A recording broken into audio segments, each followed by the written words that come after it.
Hi sailors! About 35 years ago I had the opportunity to sail across the Atlantic Ocean, and I was aboard Hayek Wind, a 42-foot Maple Leaf.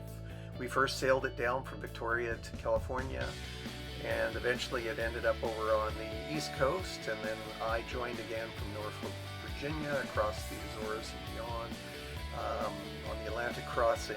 And this is back when we didn't have GPS and all the other wonderful stuff that we have now for crossing oceans. We had a single sideband, we had sat-nav, and we did celestial navigation and took bearings and fixes and did it the old-fashioned way. We had lots of fun, 18 days of sailing out there as we crossed, and as with any boat, there was lots of issues with the boat and things to work out, and lots of learning that went on as we crossed the Atlantic Ocean.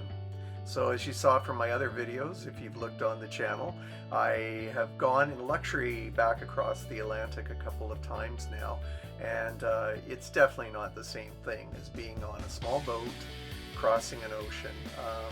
You could describe it as being in a washing machine and on a rinse cycle, and you were just salted out the whole time, so it's quite an experience.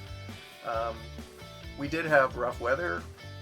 We had a hurricane that tracked in front of us, and fortunately it veered off and zoomed across the Azores ahead of us.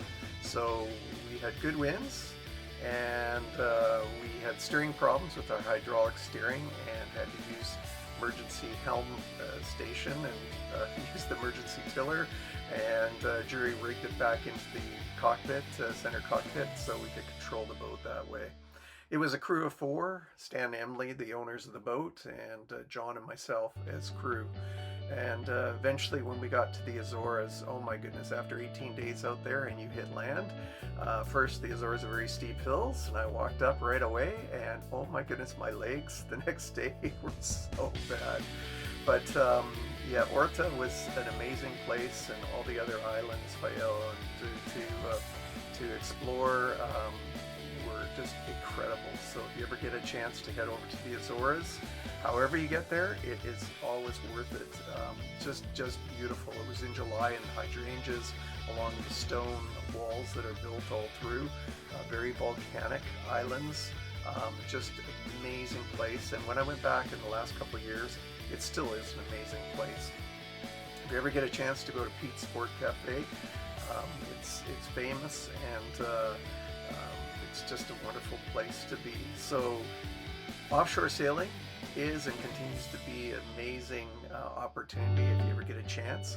But as I say, any chance to be out on the water is a good day and a good experience. So I hope you enjoyed this video. Sorry for the grainy quality, but I'll tell you, 35 years ago when I was a lot younger, I was not thinking about quality of photos, and yes, the photos have been kept in albums and tucked away, and I pulled them out, and yes, they've degraded over time, just like early digital photos when you go back and look at when digital first took over. So it is what it is.